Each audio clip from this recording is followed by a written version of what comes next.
Now to Hungary, where lawmakers have changed the country's constitution to outlaw LGBTQ public gatherings. Despite protests by rights groups and the opposition, the controversial amendment passed with 100 votes in favour and 21 against. The new amendment put forward by the Prime Minister Viktor Orban's Fídesz party effectively bans pride parades. It also allows authorities to use facial recognition technology to identify people attending such events. We can speak to Melani Barlai. She's a political scientist with Andrassy University in Budapest. Welcome to DW. So, when does this come into effect, and how will members of Hungary's LGBTQ community, how will they feel this come into effect?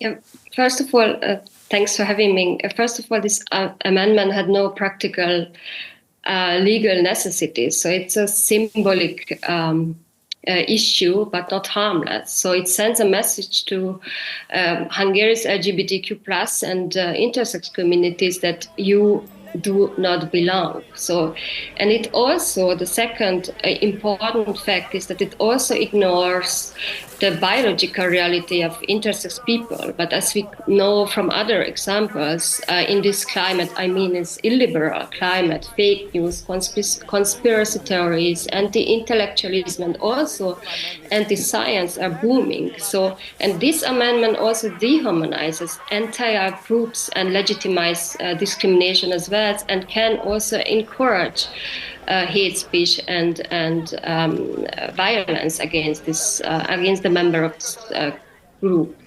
It's also very important to mention that this amendment also allows for the suspension of Hungarian citizenship for dual national deemed as incompatible with the national interest. So, which could be also used against opponent journalists, NGOs, like we experienced it before in the recent years. So, okay, but this is not a new move against Hungary's LGBT community. This is a government that has had these people in its sights for some time, and it passed easily in Parliament. I suppose the question now is it popular amongst Hungarian voters?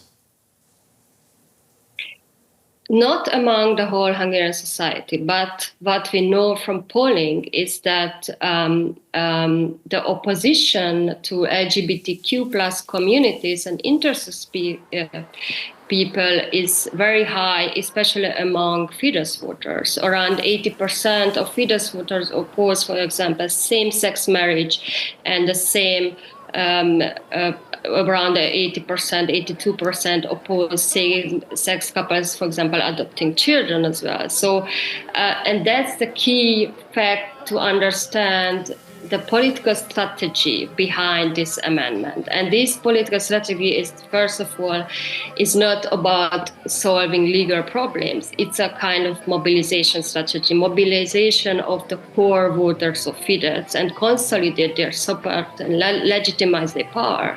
So it's a construction of this moral boundary between them and us. And if we are talking about the broader strategy of Fídesz, is the strategy of cultural antagonism. We are calling that. That's kind of the political framing of society as a divided society, divided in two camps between the cosmopolitan, liberal, Western versus the traditional national communities. Right. So okay. That's so it gives the Fídesz core someone a target, gives them something or someone to hate. But again, Hungary is a member of the European Union. How does this constitutional change sit within the European Union's laws regarding freedom of expression? So it's definitely against the EU law. I remember on the ongoing Article 7 procedure and other procedure linked to the budgetary question. But it would be very important that the EU invests more in building democratic resilience from below. So by strengthening, for example, independent media and local governance as well. So the EU should or must confront also the limits of its own model. But we are experiencing that only the assumption that memberships alone guarantees democratic stability has clearly failed in the recent years. So we need definitely a clearer political will in the EU to defend democracy within the Union and not only just at its borders. Thanks for talking us through that, Melani Barlai in Budapest. Thank you. Thank you for having me. And for more on that, we're joined by Daniel Hegedüs. He is the Regional Director for Central Europe at the German Marshall Fund, and he joins us from Hungary. Welcome to DW. How will this constitutional amendment that Viktor Orban dubs Easter cleanup impact the everyday lives of people in Hungary, especially the LGBTQ community? Good afternoon. We are talking about a highly complex constitutional amendment, which on the one hand completely denies the freedom of assembly for LGBTQ people and also several limits for other Hungarian citizens, and also enacts suppressive measures pretty much like in heavy-handed authoritarian countries, actually that foresees the suspension of the Hungarian citizenship of dual citizens if they are perceived to pose any threat to Hungarian national security.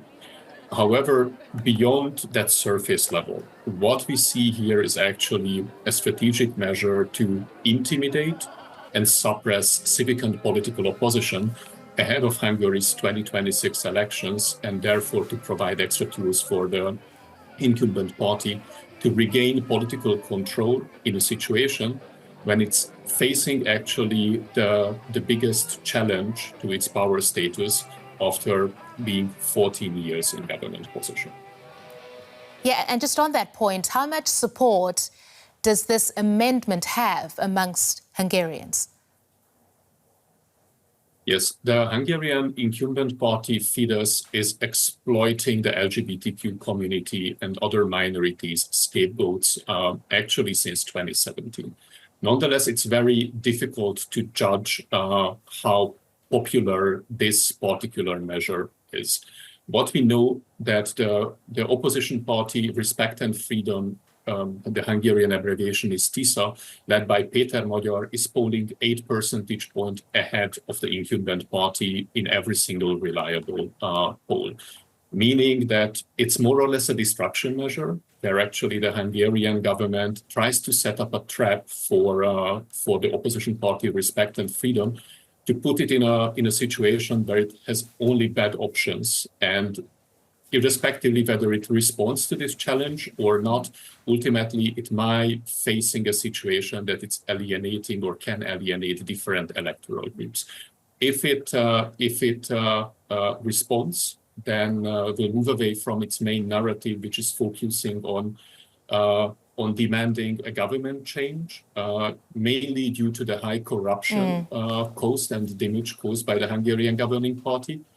And furthermore, if response and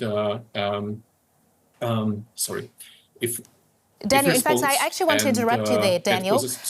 I actually want to interrupt you there because I wondered, Hungary is a member of the European Union, which opposes such illiberal policies. How does Orban get away with such legislation? Actually, Hungary is facing the force anti-NGO legislation, or has the force anti-NGO legislation just last year. How is it possible? The Hungarian government enacts these legislative moves knowing that they violate EU law, and sooner or later will be stricken by the Court of Justice of the European Union. These laws have actually a planned life cycle of 2 to 3 years until they go through the infringement procedure and ultimately face a negative ruling or judgment by the CJEU. Practically, it's 2 to 3 years when these laws create a chilling effect on civil society or political opposition. And when they are stricken, then the Hungarian government will just come up with a new law. This is actually the methodology how the Hungarian regime worked over the past couple of years. We can be certain that the European Commission will trigger an infringement procedure. We can be certain that after 1.5 to 3 years, the Court of Justice will find it a violation of EU law, but it will not alter the negative impact that this law created on Hungarian society and politics. All right, that is Daniel Hegedüs, Regional Director for Central Europe at the German Marshall Fund. We appreciate that. Thank you, Daniel. Thank you for having me.